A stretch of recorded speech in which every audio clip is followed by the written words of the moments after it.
a dangerous precedent for the country.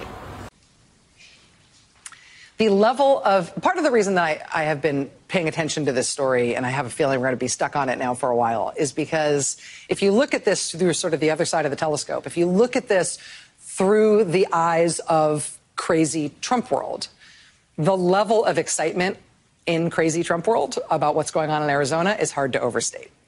And it's everyone from Steve Bannon to the QAnon people to President Trump himself, who put out a barely containing himself statement praising Arizona Republicans for doing this, to recount the vote in Arizona, promising that this same thing, the same kind of audit is going to happen in all the Republican-controlled states where Trump lost. Wisconsin, Michigan, Georgia, New Hampshire, Pennsylvania. He called them all out by name, basically telling them all they need to do what Arizona is doing. They need a Republican-led private recount, hiring just the right kind of firm to do this work with the real ballots.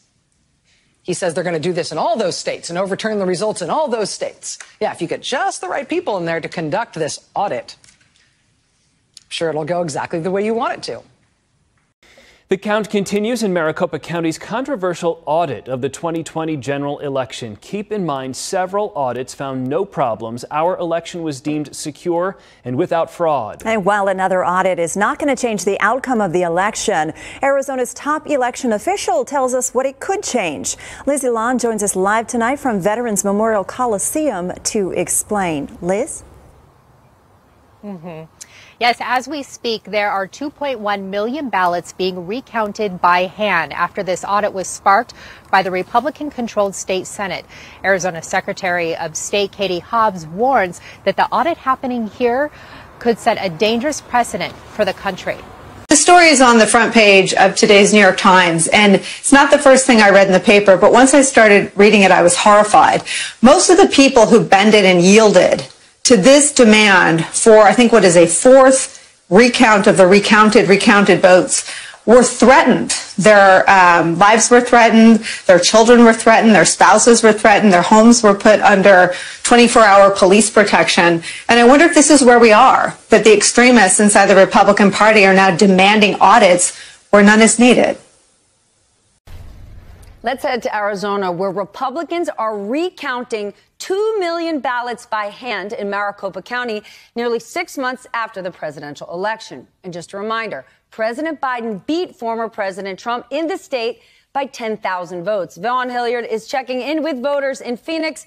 Vaughn, what in the world is going on with this audit? Who is counting the ballots? And my most important question, who is paying for this noise?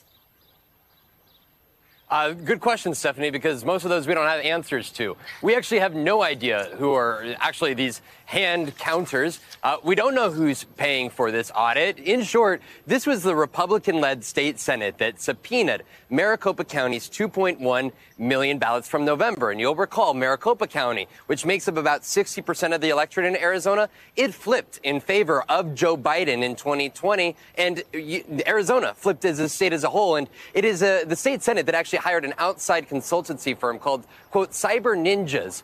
This is a group where we don't know exactly where they're getting their funding. We don't know who they've hired to count these ballots, but we know the head of the group actually spread election conspiracies suggesting that Donald Trump actually won the election in November. That's who's running the show and who has their hands on these 2.1 million ballots. A lot of serious questions here as this unfolds here this week, Stephanie. A dangerous precedent for the country. A dangerous precedent for the country. A dangerous precedent for the country.